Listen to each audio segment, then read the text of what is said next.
Dynamic microphones versus condenser microphones. What's the difference? Today I have 4 microphones set up in the studio, so we'll run through samples of each. I'm going to cover the high level difference between these 2 different types of microphones. I'm running everything through the Rodecaster Pro II, so also share some settings you should look out for if you are using this device. So let's get started. First, let's cover dynamic microphones at a very high level. Of course, every dynamic microphone is different, which is why I have a couple of samples here. But for all intents and purposes, dynamic microphones do a really good job at removing background noise and simply focusing in on the person's voice. That's why you see dynamic microphones like the Shure SM7B and these different types of microphones all over YouTube, if there's a podcast or anything like that. If you see people speaking into a microphone in an untreated room, chances are they're using a dynamic microphone. Of course, there is a difference between the different manufacturers, which is why I have 2 different options here. This is the Go XLR microphone, and I do have the Shure MV7 over here, which you'll be able to listen to next. Now we're listening to the Shure MV7. The other benefit of dynamic microphones is they do not require phantom power. I'll get into this in a little more detail when I talk about the Rodecaster Pro II, but you can already hear a difference, I'm sure, in this microphone, the Shure MV7 versus the Go XLR. So it is important kind of to listen to the difference in each of these manufacturers because the sound is going to be a little different. In addition to really doing a great job at removing some of that background noise, the Shure MV7 can be connected in 2 different ways. You can use an XLR cable or a USB cable. That means if you're using USB, you can connect this microphone directly to your computer and use it. And the Go XLR does not have the dual port capability. It only has the XLR microphone. So those are the main things to look out for when you're looking for a dynamic microphone. 1, it's a good choice if you are in an untreated room. And number 2, if you don't have the ability to support phantom power, then the dynamic microphone type might be a good option for you.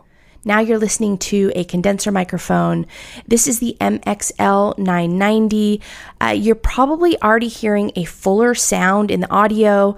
Also, there is a little more emphasis on the higher ends of someone's voice. So if you want to accentuate the higher end of a person's voice, then this might be a good fit for you. Now, the big difference between a dynamic microphone and a condenser microphone is that these microphones tend to pick up more background noise. You probably hear the air conditioning a little bit more than you did with a dynamic mic, or maybe some background noise. And that is something to look out for. So if you are in an untreated room like this one, then a condenser microphone might not be the best option. But if you are in a sound-treated environment and you like that fuller audio sound, then this could be a good option. Now you're listening to the Lewitt CT240 Pro. So the other big difference between condenser microphones and dynamic microphones is the condenser microphones do require phantom power. That means that whatever audio equipment you're using, it needs to have extra power to actually power the microphone. So the dynamic microphones are powered internally, condenser microphones are not. All of these microphones do have windscreens, and the other kind of slight difference between dynamic and condenser typically is that you can see that the microphone positioning is definitely different on the condenser microphones. So in this case, I'm speaking into the front of the microphone, and on the dynamic microphones, I'm speaking more on top of and into the microphone. So there is that bit of a difference in that type of look. But I really enjoyed this microphone. It does give a fuller audio sound, as I mentioned before, and this way you can hear the difference between the Lewitt and the MXL 990.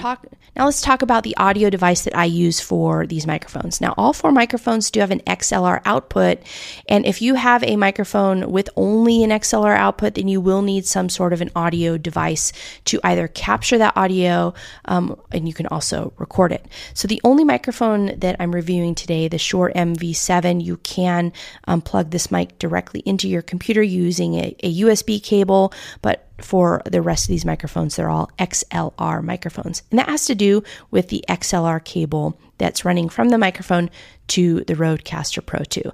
Now, there are a couple of different settings that are really important to consider when setting up the Rodecaster Pro II.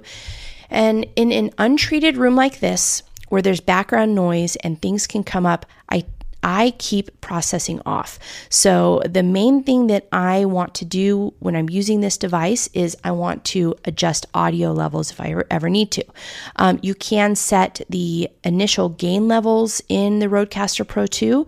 And just to share with you what my gain levels are in here, for the Shure MV7, I have that set at about 56 decibels. For the Go XLR, it's set at 55 decibels. For the MXL 990, I have it set at 35 decibels. For the Lewitt, I have this also at about 35 decibels. So what that means is you can set the initial gain on each of these microphones, but when you're in the studio and people are speaking, you can also adjust volume levels. So volume levels are separate from gain levels, but once you have those initial gain levels set, then you can adjust volume levels.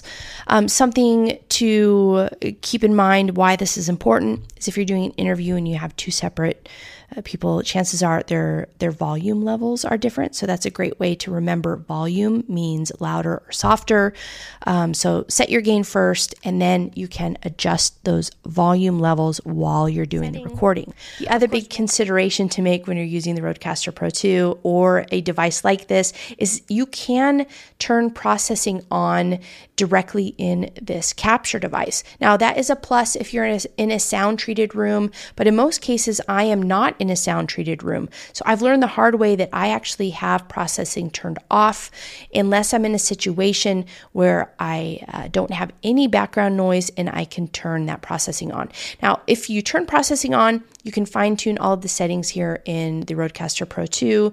And that way, when you export the audio from this device, you really don't have to do much work in post. So that is a positive. However, I found that if I have processing turned on and I'm recording in a room like this, the processing tends to overprocess, and lots of times it will muddy up your audio, or it will also adjust levels in a way that's not ideal. So in most situations, I do turn the processing off, and that way I'll just do all of my audio edits in the editing process in my post-production workflow. But just keep that in mind if you are using the Rodecaster Pro II or any type of device where you can use internal processing when you're either broadcasting your audio signal or capturing it. Moving back over to a condenser microphone. The other pluses to using the Rodecaster Pro II is I can use it as an audio capture device, which means that I can run all my audio through the Rodecaster Pro II. It connects to my laptop. So if I need to connect an XLR mic to my laptop, then I can do that. That's when I can use this microphone for conference calls or for live streams. So that's why you do need some sort of an audio interface. Now, the big difference between the Rodecaster Pro II and other audio interfaces is that this one can also record the audio internally. So something that I make sure I have set up in my Rodecaster Pro II before I record is I am capturing a stereo mix, which means that one file contains all of the different microphones that I'm capturing, but then it'll also capture individual recordings for each of the microphones. So when I pull the recording from the Rodecaster Pro II for this video, it's going to have one file for the Shure MV7, one file for the Go XLR, one file for this one, and so on and so forth. The other consideration that you should make when selecting an audio device is the support of phantom power. So you already know that condenser microphones do require phantom power. Most audio capture devices have some sort of a switch or a button where you'll turn phantom power off or on. So if you're using one of these condenser microphones, you'll want to have that turned on.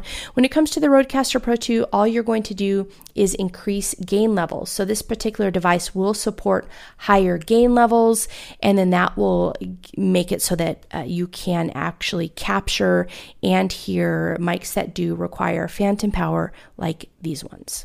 So this is where we'll wrap up the difference between dynamic microphones and condenser microphones. Again, we didn't get into the weeds too much, but this should give you a high-level understanding of the difference between the two. If you enjoyed this video, be sure to give it a thumbs up before you head out. And if you like these types of videos, I invite you to subscribe. Thank you, as always, for tuning in, and I'll see you again in next week's video.